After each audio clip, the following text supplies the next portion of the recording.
oğlan oturub arvadıyla.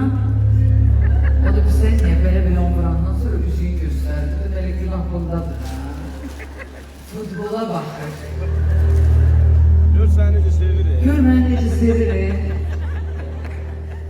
Ama sağ olsun, üçümüzü arvadı gətirir.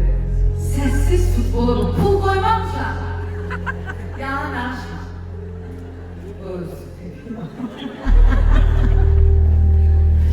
Ama bu, yani haçası məndən soruşsalar ki, həyatımızda konsertdə baş verən maraqlı hadisə deyəcəm. Mən konsertimə gələn adam futbolu izləyir. Yenə baxır özdə. O yeri özü ən pis vaxta götürdü mənim. Ne iyi bəcər kişiydi o. Qəşəng futbolist tapmadım, mən də baxıram. Ne gəlsinsə gəlsin, görüm hamını, sevim, görüm kimlə ilə məşğuldur.